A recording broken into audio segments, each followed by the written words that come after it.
खबर बनारस में आपका स्वागत है। मैं रमेश कुमार उपाध्याय आपके साथ। वाराणसी जिले का ग्राम सभा नरसड़ा पहुंचा, जहां से चंद्र मील की दूरी पर गंगा का निर्मल प्रवाह हो। माँ यक्षिणी की विरासत नरसड़ा ग्राम सभा, जहां सदियों से धर्म के लिए जाना जाता हो, जहां के लोग धर्म में विश्वास रखते हों, ऐसे पावन मेला में मनीष कुमार सिंह, जो एक सच्चे समाज सेवी हैं, आज जो सम्मान बिहार के यूट्यूब चैनल के निर्माता मनीष कश्यप को माना जाता है, जो सम्मान मिलता है, आज वो सम्मान मनीष कुमार सिंह, एक समाज सेवी जो समाज की बेहतर सेवा करते हैं, जो आज परिचय को मुहताज नहीं है। आइए हम उनसे बातें करते हैं, जानते हैं मनीष कुमार सिंह से कि समाज की बेहतर सेवा में ये प्रेरणा कहाँ से आपको मिली। पहले नमस्कार, मैं इस गांव का मूल निवासी हूँ और मैं सन 2002 से हमारे दिमाग में एकाएक आया कि कुछ समाज के लिए अच्छा कार्य किया जाए, गरीबों का उद्धार किया जाए, भ्रष्टाचार के खिलाफ लड़ाई लड़ा जाए, जंग छड़ा जाए। तो हमने 2002-03 से मैंने भ्रष्टाचार के खिलाफ बहुत बड़ा एक मुहिम तैयार किया। मैं सरकारी जितने हॉस्पिटल विभाग थे, चाहे वो प्राइवेट हॉस्पिटल रहे, सरकारी हॉस्पिटल रहे हो, चाहे जल निगम हो, चाहे PWD हो, जितने विभाग थे, मैंने सभी विभागों में जाना आना चालू किया। इनके जितने कार्य हो रहे थे सब पे मेरा गतिविधि था और बहुत घोर भ्रष्टाचार उस समय लिप्त था। और मैं सभी व्यवस्थाओं को, योजनाओं को जांच परख के उसकी मैं जांच कराना चालू किया। मैं जिस तरह से मैं RTI 2005 धारा कानून के तहत, जन सूचना के तहत मैंने कार्य किया, उसमें तमाम भ्रष्टाचार उजागर होने लगे, जिसकी शिकायत मैं ऊपर तक करना चालू किया। कितने अधिकारी कर्मचारी निलंबित हुए और उनको हटाया गया। उसी तरह पुलिस चौकी, थाने में भी करप्शन बहुत ज़्यादा बढ़ा हुआ था। हमारे गांव में 2500 की आबादी था नरसड़ा ग्राम सभा में, जो कि नरसड़ा ग्राम सभा जखनी अराजी लाइन विधानसभा सेवापुरी वाराणसी का एक मुख्य गांव है। यहाँ पे इस गांव में 2500 परिवार हैं। जनसंख्या के मामले में इस समय ज़्यादा है, क्योंकि हमारे गांव में कभी भी रोड पक्की या खड़ंजा इंटरलॉकिंग कुछ भी नहीं लगा था।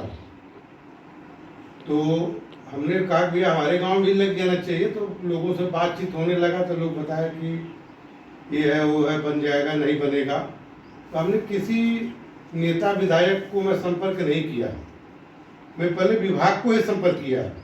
विभाग से मैं बात किया, 2 बार 4 बार मैं गया। हमने कहा कि हमको जुर्म था कि गांव का विकास हो।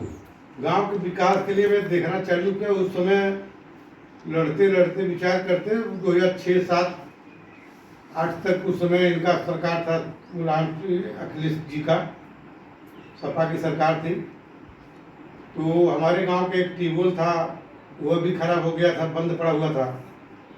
तो मैं अखिलेश जी को, मुख्यमंत्री उत्तर प्रदेश को मैं एक पत्र दिया कि मेरी गांव की आबादी इतनी है, इतना क्षेत्रफल, इतना जनसंख्या, इतने परिवार हैं, हमारे गांव में अभी तक कोई रोड नहीं है, जबकि इतनी आबादी पे इतने किलोमीटर, इतने मीटर रोड होना चाहिए, पक्की रोड।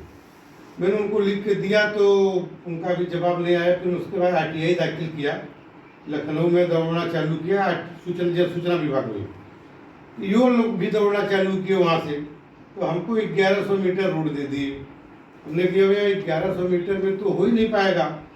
तो फिर उसके बाद लड़ाई लड़ता रहा मैं। उसके बाद 2200 मीटर रोड दिए, जो कि राजेंद्र जखनी मार्ग से होते हुए, नरसड़ा प्राइमरी पाठशाला होते हुए जयापुर मार्ग लिंक जो पिच रोड है वहाँ तक जाता है। इधर से फिर बाएं तरफ जाता है जखनी की तरफ। समाज में काफ़ी चर्चा है, लॉकडाउन में भी समाज के लोगों पर आपने सेवा किया, हर तरह की समस्याओं को लॉकडाउन में भी सहयोग किया, इस पर क्या करना चाहेंगे। लॉकडाउन में भी अपने से जितना बना पूरा, चाहे वो हॉस्पिटल रहे हों, सरकारी हॉस्पिटल चाहे प्राइवेट हॉस्पिटल, सब कुछ में जनसंपर्क और दवाई की व्यवस्था, लोगों की रहने खाने की भी व्यवस्था, इस पर भी हम लोगों का बड़ा फोकस था। किसी के पास पैसा नहीं हो, बहुत कमी है, दिक्कत है अनाज का, तो वह भी भरपाई किया गया। और जो भारत सरकार या अन्य जिलाधिकारी के माध्यम जो योजना था कि जिसको जो मदद करना चाहिए था वो उसमें भी हम भी मदद किए हैं। तो इस तरह की सामाजिक सेवाओं में आप बढ़ चढ़ कर हिस्सा लेते हैं जी, लेते हैं। समाज में काफ़ी नाम लोग आदर्शों से लेते हैं और समाज के हर वर्गों में आपके स्नेह और प्यार है। आगामी अगले महीने में इलेक्शन अभी आप जान लीजिए कि हम सभी वर्ग, सभी जात धर्म की मैं बात नहीं करता हूँ, जो सभी धर्म जात हैं उनको लेके मैं एक साथ लेके मैं चलने वाला व्यक्ति हूँ। और मैं कभी भी अन्याय की लड़ाई नहीं लड़ा हूँ। न्याय जहाँ पे है उसके साथ में रहता हूँ, उसकी लड़ाई में लड़ता हूँ। यहाँ पे ट्यूबवेल की व्यवस्था जो ध्वस्त था, कई साल से किसान परेशान थे, उसकी मैं व्यवस्था कराया, वो चालू हुआ, रिवोर हुआ। उसके बाद रोड की जो समस्या था उसको भी मैं उठाया, उसमें जो ठेकेदार थे उनको ब्लैक लिस्टेड कराया, उनको काली सूची में डलवाया। उसके बाद राजा तालाब में जब भाजपा की सरकार आई, मनोज सिन्हा जी रेल मंत्री थे, उस समय राजा तालाब डबल लाइन की मैं बात किया, यहाँ से कुछ विशेष ट्रेन चलाने की बात किया। रिजर्वेशन काउंटर नहीं था जिसकी बहुत समस्या था, उसके लिए मैंने पहल किया, उनसे बात किया, उस पर उन्होंने अपनी सहमति जाहिर करके डबल लाइन रेलवे का काउंटर, रिजर्वेशन काउंटर का भी व्यवस्था यहाँ पे कराया। समाज के एक सच्चे नागरिक होने के नाते आगामी मंथली में इलेक्शन है, आप चर्चा का विषय है। इस इलेक्शन पर संसदीय चुनाव पर क्या कहना चाहेंगे, क्या रुख चल रहा है? देखिए भाई, जब से नरेंद्र मोदी जी साहब आए हैं भाजपा में, बनारस से चुनाव लड़े हैं, तो प्रधानमंत्री भी बन गए। जब से नरेंद्र मोदी जी आए, उन्होंने जिस तरह की इतनी योजनाओं का धारा चला दिया, इतना योजना चला दिया, जो लोगों का कभी बैंक में खाता नहीं था, जनधन योजना नहीं था, उज्ज्वला योजना नहीं था, जितनी योजना चला दिया कि गरीब किसानों को भी मिलना चाहिए। जो किसान थे उनको भी किसान सम्मान निधि, जो गाँव में बिजली नहीं था, रात में सिंचाई करते थे, आज वो दिन में सिंचाई करते हैं। बिजली जैसे लगता है कि देहात से कटता ही नहीं है, शहर हो गया हमारा देहात। जो योजना इनका चला है, जो बनारस कॉरिडोर की व्यवस्था, इतनी भव्य मंदिर का निर्माण जो हुआ है, एक उसके बाद ये जो अयोध्या का जो एक पुराना विवाद था वह भी खत्म हो गया। इसमें हर तरह के वर्ग के लोग अपनी सहयोग देके इतना बड़ा मंदिर तैयार कराए हैं। इसकी जो भी श्रेय जाता है नरेंद्र मोदी जी और योगी जी को जाता है। इनकी सरकार जो पहल किए, इनके लोग इनको देख के पब्लिक एकदम एकत्रित होकर हर तरह से अपना सहयोग करके मंदिर निर्माण आपका ग्रामीण अंचल से लेकर आपके संपर्क शहरों तक का है। शहरों में किस तरह की अचीवमेंट आपको देखने को मिली कि जो आप शहरों के प्रति रुझान रखते हैं, शहरों में किस तरह का प्रोग्रेस हुआ है, बताएं। मैं तो जा रहा हूँ, मैं तो देख रहा हूँ, छोटे वर्ग के लोग भी हैं, उन्होंने कहा भैया हमको हमारा खाता खुला, हमारा ये हो गया, हमारा आवास मिला, हमको यह पेंशन मिला, हमको वह पेंशन मिला। जो गरीब है, जो इलाज कराने योग्य नहीं है, उनका भी पत्र लगा के लेटर जाता है, उनको भी इलाज के मिलता है पैसा, उनका भी इलाज हो जाता है, शादी ब्याह के लिए भी मिल जाता है। इतनी योजनाएं चल रही हैं यहाँ पे, बनारस में नहीं, पूरे संपूर्ण भारत में, पूरे उत्तर प्रदेश में लोगों को इस योजना का लाभ मिल रहा है, लोग उसका लाभ ले रहे हैं। और मोदी जी के लिए वो फिर से इस बार तैयार है, तो ये हम लोग मोदी जी को फिर इस बार वोट देंगे, इसलिए कि भाई उनको भी योजना मिल रहा है। योजना का लाभ जो लेगा वो चाहेगा। और इतनी सरकार आया केंद्र में, राज्य में, वो योजनाओं का लाभ कहीं किसी को नहीं मिला। हर जगह घर घर लोगों को बिजली, आवास, शौचालय, घर घर तक रोड, पेयजल की व्यवस्था, जो पाइपलाइन की, अब लोगों को पहले एक बोरिंग होता था, हैंड पाइप का तो दिक्कत होता था, पेयजल की व्यवस्था, घर घर लोगों को पानी मिलने लगा है, बिजली पर्याप्त मिलने लगा। रात में जो किसान बिजली सिंचाई करते थे वो दिन में कर रहे हैं, रात में आराम से घर पे सो रहे हैं। तो जिस तरह से इनकी योजनाएं चल रही है, और इसी तरह से अगर योजनाएं चलेगी और किसानों तो के लिए क्या कहना चाहिए? किसानों के लिए भाजपा की क्या पहल रही? भाजपा किसानों के लिए तो जो सरकार जो किसान जो पंप सेट लगाए हैं, सरकारी टिबोल है, जो पंप सेट है सबकी बिजली माफ कर दी है भाजपा उत्तर प्रदेश सरकार माननीय योगी साहब।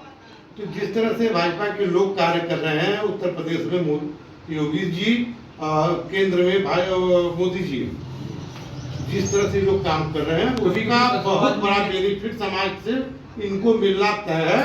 ये इस बार का चुनाव पूरे संपूर्ण भारत में 400 के पार इनका इस बार जाएगा। किसी समाज में युवा का कहना है कि बेरोजगारी की समस्या बढ़ रही है, इस पर आप क्या कहना चाहेंगे? क्या ये लोग ये हैं जिन्हें भ्रष्टाचार करने से अब उनको मौका नहीं मिलता है।